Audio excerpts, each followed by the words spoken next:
Сәлем достар, қалдарыңыз қалай, мені көп күтіп қалдыңыздар ма? Мен бүгін сіздерге өзімнің балықтан жасалатын керемет балық басма деген тамағыммен әдісімен бөліскім келіп отыр. Ол үшін бізге балық қажет болады. Егер сіздердің балықтарыңыз үлкен болса, тіпті жақсы. Мен қолыма түскені жай ғана майда балықтар болғандықтан мен осымен жасаймын. Кішкене балық болғандықтан мен оның басын алып қалмаймын. Ал былай қуыруға көп кейде балықтар алып кеп қойған кезде мен соның басын, құйрығын алып, осындай тамақтарға, тоңазытқышқа дайындап алып қоятын кездерім де болады. Сонында екеуін араластырып саламын. Балық денсаулыққа өте пайдалы, білесіздер, әсіресе көздің көруіне, есте сақтау қабілетімізге өте жақсы көмектеседі. Және де балықты қыс мезгілінде жеген өте жақсы. Яғни ол жерде қыстық мезгілінде балық өзіне ет, май жинайды да, қылтығы аздау болады. Егер жаз күн ыстық кездерде жейтін болсақ, балықтың жеп отырып шаршап қаласыздар, себебі оның қылтығы өте көп болып кетеді да.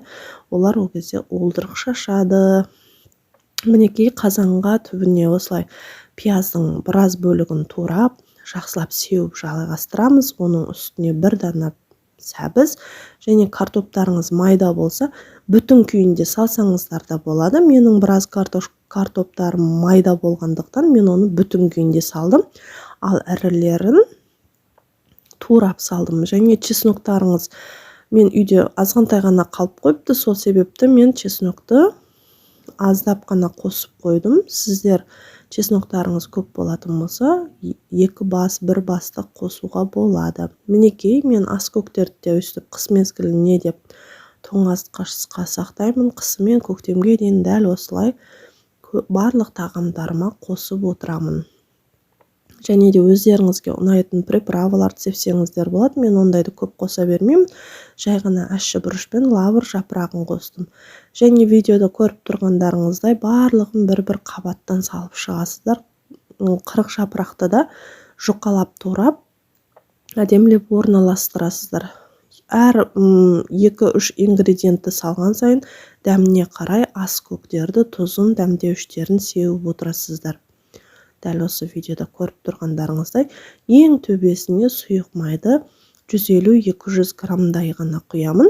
Және де қыс кезіне деп сақтаған мынадай кептірілген көкөністерді де осылай саламын. Петрушка, укроп дегендерді. Және үстін ең бетін 40 жапырақпен осылай жұқалап жауып шығамын да. Бетін пленка пакетпен, я болмаса фольга, өздеріңізге не бар, пищевая пленка да бола береді. Солай пленкамен жауып, ауасы жақсы шығып кетпес үшін, егер қазаныңыз өте қатты толмаған болса, бір тарелка, леген сияқты нәрселермен де аударып қоюға болады. Мінекей газге қойған кезіне алғашқы 5 минутты өте қатты жағамыз, сонан соң астын өте барынша төмен алауда қойып, 45-50 ұзағымен 1 сағатта пісіп шығады.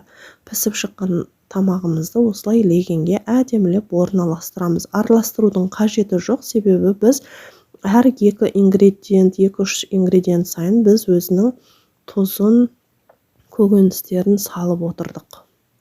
Егер сіздер араластырсаңыздар, балық шашылып қалуы мүмкін.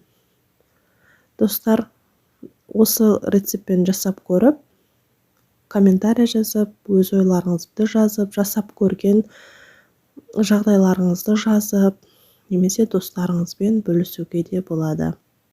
Және де бір айта кететін нәрсе, келесі ссылка, келесі видеоларды қарап шықсаңыздар, балықты қалай қуыру және балықтан басқа да қандай тағамдар жасау әдістерін бөліскенмін.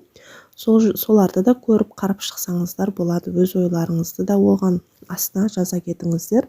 Сіздердің ойларыңыз мен үшін өте маңызды.